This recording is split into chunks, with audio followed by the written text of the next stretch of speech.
Sur le chemin du retour, Lydia eut une vision. Après avoir vaincu les médecins de l'horreur, dans un combat impitoyable dans lequel Liam, Malia, Derek, Styles, Theo et tous les autres y ont failli laisser la vie. Après ce combat impitoyable, dans l'obscurité, dans la pourriture, dans la noirceur, entourés de cadavres et de morts, tous ceux qui y ont laissé la vie y ont laissé une empreinte marquante à travers l'esprit de Liam, Malia, Lydia et tous les autres. Scott, qui était dépourvu de pouvoir pour ne pas avoir pu sauver les autres. Allison, qui elle n'avait aucun pouvoir avec son arc, dépourvue de ne pas pouvoir avoir sauvé les personnes qui sont mortes et qui ont laissé leur vie, ayant laissé un impact fort et une empreinte à travers l'histoire.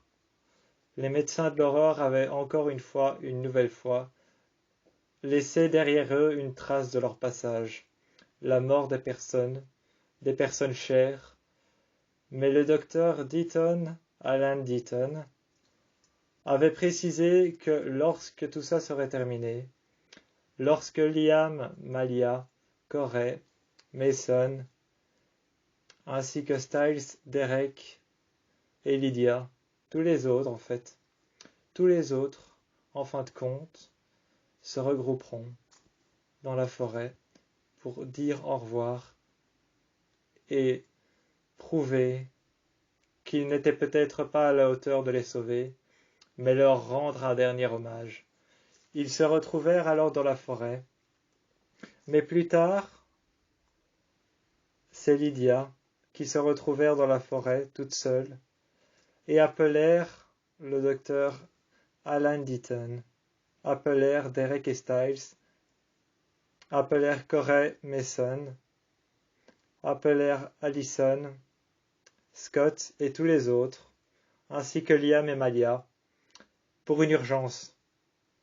Elle avait remarqué qu'elle avait pu voir un mur, recouverte de fleurs jaunes, tachetées noires, sur lesquelles elle n'avait aucun impact. Elle savait qu'elle pouvait les toucher, elle savait qu'elle pouvait les regarder, les voir, qu'elle entendait les cris que ces fleurs rejetaient. Ces fleurs rejetaient les cris. Elle savait que ce mur n'était pas là pour rien, pour aucune raison. Elle savait que ce mur représentait la mort des personnes qu'ils n'ont pas pu sauver. Ce mur était un énigme, un énième énigme qu'il fallut résoudre.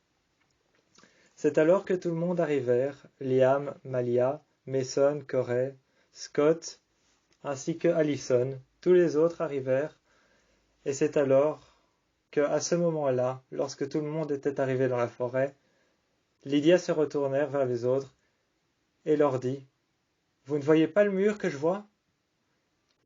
Ce mur n'était visible que par Lydia, car Lydia était la seule intermédiaire entre le monde des morts et entre les personnes qui ont laissé leur vie dans le combat impitoyable contre les médecins de l'horreur. Les personnes qui ont laissé leur vie et qui ont marqué l'histoire, laissant leur vie dans le combat impitoyable des médecins de l'horreur, elle était la seule à pouvoir voir le mur qu'ils avaient créé, un mur qui séparait leur monde de notre monde. Ce mur-ci était recouvert d'une fleur jaune, tachetée blanc et noir, tachetée parfois jaune et noir, cela dépendait de la couleur et de la matière qui était sur la surface de la fleur. Cela dépendait de la couleur, de la matière et de l'endroit où elle se trouvait. Parfois elle pouvait être tachetée jaune et noir, parfois blanc et noir. Cela dépendait de l'endroit et de l'environnement dans lequel elle se trouvait. La Malicious Sensidea est la plante la plus souvent appelée la plante capricorne, ou la fleur de Baal. Lorsqu'elle dit la fleur de Baal, Styles se retournèrent et dit alors à Lydia « Rassure-moi, tu parles du Baal comme un Baal ?» Et c'est alors que Lydia se retournait vers Styles et dit « Non, je parle de Baal, le démon. » Styles, pas très rassuré, mais toujours aussi perplexe, se retournèrent vers Derek.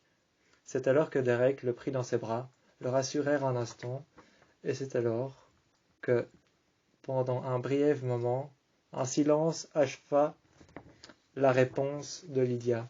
Un silence acheva la réponse de Lydia, qui était « Non, je parle réellement de Baal, le démon ». Ce silence qui acheva la réponse de Lydia et la réaction de Styles, ainsi que la réaction de Derek, l'avoir pris dans ses bras pour le rassurer. C'est alors qu'elle continua l'explication et que Deaton s'accroupit devant une plante que Lydia seule avait pu cueillir, car elle seule n'avait aucun impact par rapport à cette plante. C'est alors que Alan Deaton, le professeur, s'accroupit et regarda la plante en disant « Il est très facilement reconnaissable. Elle est très facilement reconnaissable et il est très facilement reconnaissable de voir un buisson de Malicious Indea, sa couleur jaune vif et ses pétales en forme de corne,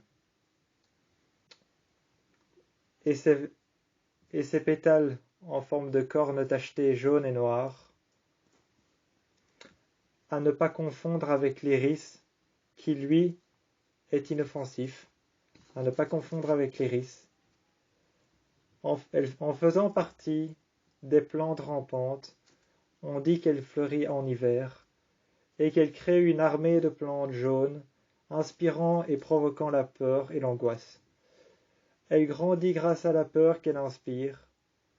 Elle se nourrit non pas d'eau, encore moins de lumière, et encore moins de terre. Elle pousse où elle veut, elle n'a pas d'identifiant. Elle est 10 fois plus toxique que toutes les aconites, provoque un aveuglement total, une auto-crémation intérieure, une forte apparition d'éruptions cutanées, une perte de la compréhension du temps et de la mémoire, une couche tissulaire rouge qui recouvrira la peau, et en moins de 4 minutes, la personne ayant eu un contact physique est méconnaissable physiquement.